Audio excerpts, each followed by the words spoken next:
Hello, Modern here. Today I want to show you my pretty much perfected Victimize build for Season 4. This one absolutely shreds anything the game has to offer. Tormented bosses, high level pits, hell tides, no matter what you do, this build always performs. In part because of its great damage, but also because of its incredible mobility. I have been able to do a pit 100 with this build quite comfortably with time to spare, completely obliterating my way through mobs leading to the boss. Now the boss itself does take a little bit of time, but you can make mistakes and even retry the fight multiple times because you have so much time left. Now the big question is, does it outperform rapid fire? Is it better? Well, I would not say that's the case. Rapid fire has a lot of single target damage. I mean a lot of single target damage. It can absolutely nuke bosses, but based on the gameplay I have seen by a lot of great content creators farming pit 100, I think Victimize can be faster. However, you need to play your cards right. You need a ton of different things to stagger bosses. You need to use your abilities in a special order to get all the multipliers right. And you need to set up your positioning, because if a boss is going to start to spawn like this ghosted enemies and you're standing in the middle of their action, you're not going to be able to DPS. This build needs to stand still and shoot on a boss to really get the benefit of the higher attack speed. If you're constantly moving, you're not going to have any benefit here. So the DPS is great if you're standing still. It's not like rapid fire where you can move, set up your shot, then shoot one time and then move again. You need to constantly use your attack. But pit 100 is not where this build shines. It's the lower tiers, because you can blast through pit 70 to pit 90 very, very fast. I mean like 1 to 2 minutes per run, meaning you can farm Stygian stones, materials and potentially gear for twins much faster and much better. And given you are speeding through maps with no regards to what is happening before you, you need to be tanky enough. And this is done through Dark Shroud. It takes care of basically all your DR. 80% is very much possible, especially with a Sheko, so you don't need to pay attention too much on the map. This build is just a joy to play. It's very simple and this makes it very effective even if you're very tired. Now for higher pits you need to combo your stuff right, but for lower pits you can go on autopilot and just blast through everything. Now if you like what I do and want to support me, make sure to leave a like, comment and subscribe if you haven't already. I cover all sorts of RPG games, be it strategy, C or RPG on this channel in form of extensive guides. So thank you very much for the support and let's dive into the meat. Next let's have a look at our gear. We are currently using the Harlequin crest, buffing our ranks to all skills by 4. We get damage reduction, cooldown reduction, as well as maximum life and all stats. This one is going to provide us with a ton of damage reduction as well as attack damage, because our Victimize proc scales with our Heartseeker base damage. This means we want to maximize it with ranks to skills. We have 4 here on Harlequin crest and 5 here currently on my pants. You can get up to 8 Heartseeker ranks on your pants with the right masterworking, but if you're not lucky, you will not get there. You can get the base damage of Heartseeker to 63% instead of 55%, which is quite substantial, so you can squeeze out around 15% more damage through this one. Next we have our chest. We want to have armor, total armor as well as flat armor. This chest single-handedly takes care of all your armor needs, and we are also going to apply ranks to Dark Shroud here. On this chest specifically I found just the Dark Shroud rank 3. You can get a greater affix on this one and buff this one. I re-rolled this one with masterworking constantly until I hit the Dark Shroud ranks, because you really want those ranks. Those buff your survivability by a huge amount. Multiplying the 5 protective shadows by the 13.2 damage reduction is going to provide you with 66 damage reduction here. You can buff this one even further with ranks to Dark Shroud, so this one is more and more effective. And we are not going to use this one, especially on this build, because we do have the aspect on our chest which reads that our critical strikes have a lucky hit chance to apply a Dark Shroud stack. This also applies on bosses, so we are basically permanently having 5 stacks of Dark Shroud. On our gloves we are going to use the elemental aspect. We're going to utilize attack speed, crit strike chance and lucky hit chance, as well as tempered vulnerable damage and smoke grenade duration. The more duration we have on our smoke grenade, the better.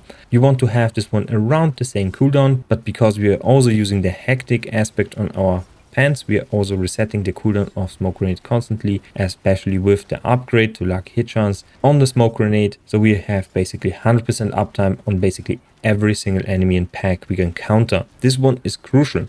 For regular enemies, we daze them. They cannot act for 8 seconds. They can only move. That's insane. That's the best CC you can get on this class. So that's why we need lucky hit chance and attack speed. Since we cannot get this one on our helmet, we need to offset this one with our gloves as well as with our rings. So this one also has lucky hit chance. I would ideally want to have crit strike chance or lucky hit chance on my second ring, but I don't have the luxury here. Dexterity and attack speed have to do. Now, you will see we have a ton of attack speed and we get attack speed constantly through other sources. But Heartseeker is a basic attack. It doesn't cap at 200% attack speed. It can go above that cap, meaning this one can shoot faster than 200%. We are further utilizing this one with a bow, a two-handed bow. This one has 1.1 attacks per second, so at 200% this one will shoot 2.2 times. Now, since I'm skipping a little bit, let's go back to the pants. The pants have dexterity, maximum life, Heartseeker ranks, which are very much important,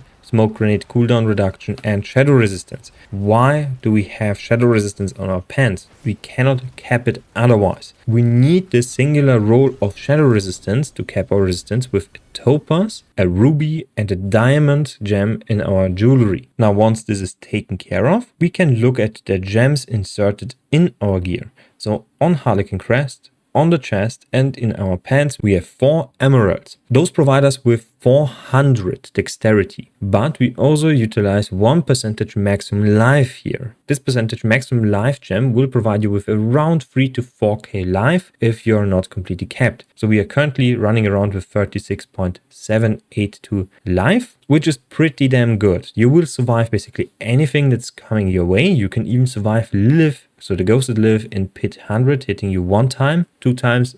It's not the best scenario. You will be killed like that. But anything else, you should be able to survive. For our boots, we are using explosive verve. This one converts our grenades to traps. And if we use our grenade, we get a 25% movement speed buff, which is pretty damn good. We get movement speed here, movement speed, maximum life, dexterity, and smoke grenade cooldown. Now, something I need to mention, you want boots that reset your evade on attacks. This will improve your mobility even further, but I didn't have the luxury to find boots with 2 greater affixes that I need and the right evade modification. For our weapons, we have dexterity, maximum life, vulnerable damage, and chance for Heartseeker projectiles to cast twice. Ideally, you want to masterwork your Heartseeker projectiles cast twice 1 time, so to the blue rank, and then everything else goes into the tempered vulnerable damage. Now, the tempered vulnerable damage looks to be worse than the greater affix vulnerable damage, but the greater vulnerable damage applies a 50% additive bonus on top of the base. Our masterwork modifications do not modify this 50%. This means the vulnerable damage we apply through the temper is much more valuable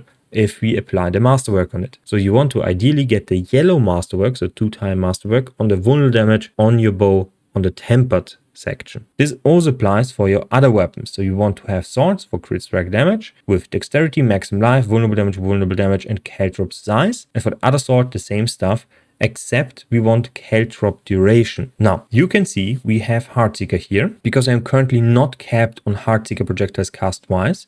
But if you masterwork this one to 12 and have 1 masterwork on the Heartseeker projectiles cast twice on a good roll, on this bow you have 100% chance and you are freeing up a sword temper. Now, for the aspects on the weapons, we are using Moonrise on the bow to get the 100% benefit here, Edgemaster on one of the swords, and Accursed Touch on the second sword. Why are we not using Blast Trapper anymore? Because we need consistency in higher tier pits. If you do not have the consistency, you're going to miss out on damage and clear time during the initial rush to the boss. However, because we are not using Blast Trapper anymore, we are not going to proc the damage, and this will result in around 5 million less DPS, which is quite substantial. But with the Accursed Touch, we are winning on clear time, which will result in a faster clear running up to the boss. On the rings, we have dexterity, attack speed, dash cooldown reduction. You want agility cooldown reduction because we are using caltrops, we are using dash, both of them. So this would be ideal, but dash cooldown reduction is also great. We also have vulnerable damage here, and ideally you want to modify the dexterity, attack speed, or the vulnerable damage modifier on this ring. And the last stat you want to grab here, I have damage percentage, which is really bad. You want to grab either crit strike chance or lucky hit chance. I would much rather prefer the lucky hit chance here, but you can also exchange the dexterity for lucky hit chance and crit chance for the damage percentage, like with my other ring. So we have attack speed, crit strike chance, and lucky hit chance. Here, agility, cooldown reduction, and vulnerable damage. For the aspect, we have retribution, so when we stun an enemy, which we do by dazing an enemy and then proccing trick attacks on our skill tree, we're going to knock down enemies, which will then result in 30% more damage. This is really good. And if we stagger an enemy, we get 30% more damage. Next, we have the rapid aspect for our second ring for 30% attack speed. And for our amulet, we have percentage dexterity, we have crit strike chance, exploit, we have vulnerable damage and dodge chance. For the imprint, we have adaptability.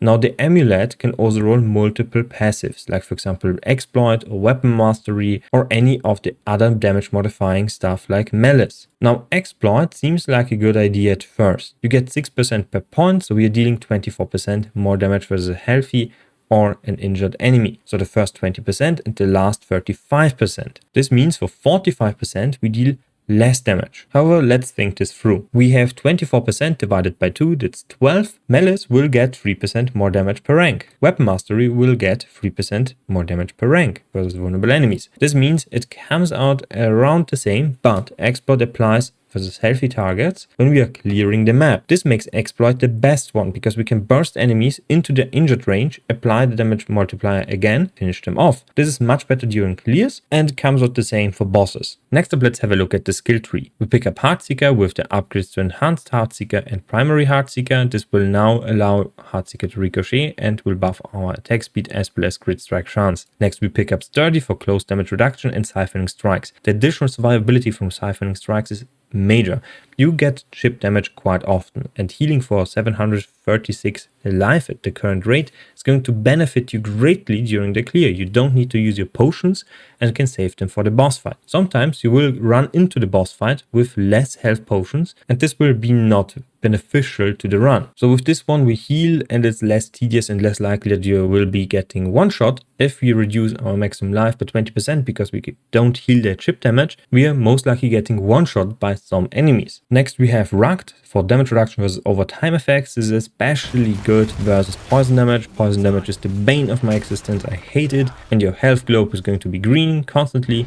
At this point I would say just quit the run, start a new pit run, but you can finish them. The build is strong enough to handle it. It's just annoying to deal with. Then we have Weapon Master for more damage. We have Concussive for 12% additional crit strike chance on a knockback or knockdown. We knock down dazed enemies with trick attacks, so we benefit from this one. We have Dash with the Dash upgrades, Enhanced Dash for 15% more damage. We have Caltrops for Enhanced Caltrops for 45% more damage. This applies to bosses and all enemies. We have Disciplined Caltrops. For Disciplined Caltrops, later on this one is better.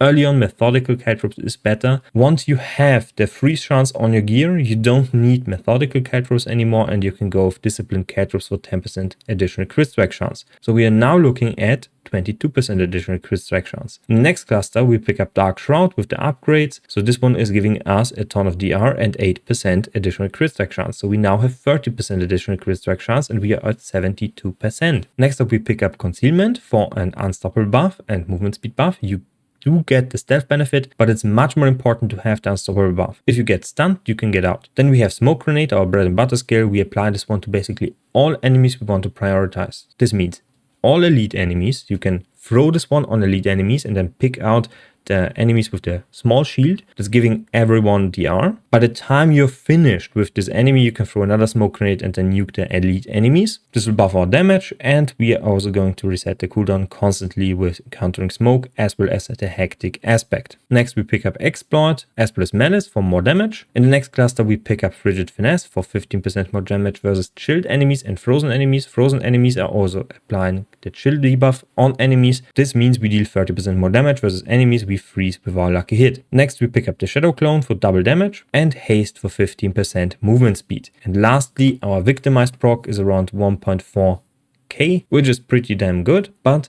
if we apply the right masterworks on the right items and get the greater affixes, we can get this one to around 1.8, which will buff our damage massively. So we can squeeze it around 25% additional damage on this build through the right masterworks. Now that we know what skills we have, we are going to apply our caltrops. Enemies will be slowed and debuffed. Then we throw our grenade, dash through them, and then we start blasting. This will result in most of the damage we deal versus regular enemies. Versus bosses or tough encounters, we are also going to apply Shadow Clone. And if we want to reposition and look for a specific enemy in a cluster of enemies, like for example here, we want to pick out this enemy, we can use our concealment, stealth through all those enemies, reposition and nuke this specific enemy. This is very important in later play when you want to pick out enemies with the damage reduction applying to every enemy in the pack. We really need to apply that concealment strategy to pick out specific enemies. Next up, the priority list. If you encounter elite enemies with the red buff, focus them. You need to nuke them immediately. Those deal insane amounts of damage. Same with poison. Those two should be the priority targets on any pack, if there is no shield enemy featuring DR. Next, let's talk about our elixirs. The best one by far is the Elixir of Advantage, giving you 15% increased attack speed and lucky hit chance. During early pushes, you can also use Holy Bolt elixirs, but I prefer this one even just for regular clears because you want to get to the bosses fast, but you want to clear bosses even faster. So this one will result in around 10 to 15% more damage, which is massive for this build. You benefit from the attack speed, you benefit from the lucky hit chance, so this one is great for bossing. If you happen for some reason to struggle versus regular enemies on the way to the boss, you can use Holy Bolt, because Holy Bolt is currently bugged. But with the patch we are going to get this one fixed, and if this one is going to get fixed and deal much less damage, clearing will become much harder. This means the Elixir of Advantage is going to be the primary source of your damage upgrades. For the incense, we are going to use the Curse of War for all stats and crit strike damage as well as overpower damage. We basically never overpower, but this one will buff our damage around 2%. So not massive, but it's a little bit of damage. This one is, however, very expensive. You need a ton of Angel Breath for this one, and I would much rather prefer to have this one on my Elixir of Advantage. Only use the incense if you are sure you want to push this tiny amount faster and you need this one for the high pushes. And lastly, let's have a look at my Paragaon board.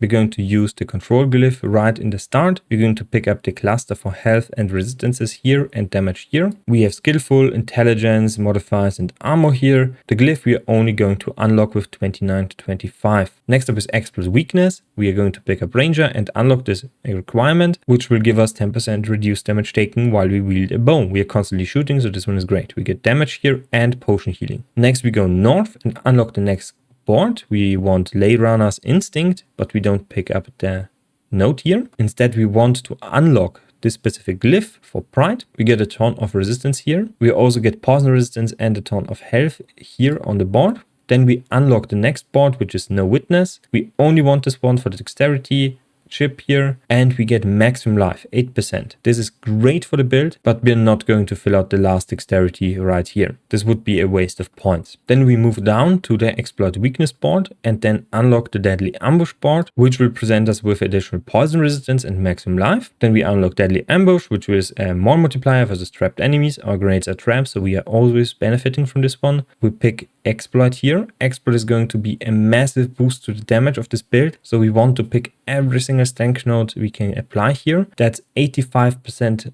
vulnerable damage, and we apply vulnerable for 3 seconds on enemies we hit for the first time. Now, once you're leveling this build, you want to pick this one up first. So unlock this board, and then go to the exploit glyph and unlock this glyph. And lastly, we move to the last board, which is Cheap Shot. We pick up the ambush glyph here. We just unlock this one with 29 strength, and that's about it. We have also safeguard here for damage reduction. This is a huge cluster here with 13%, as well as 3.3 here, here, and here. Now, this sums up the video. If you liked what you saw, make sure to leave a like, comment, and subscribe if you have not already. You can also support me some more by joining the channel membership, which will allow me to keep making videos. So thank you very much for watching, and see you next time. Bye!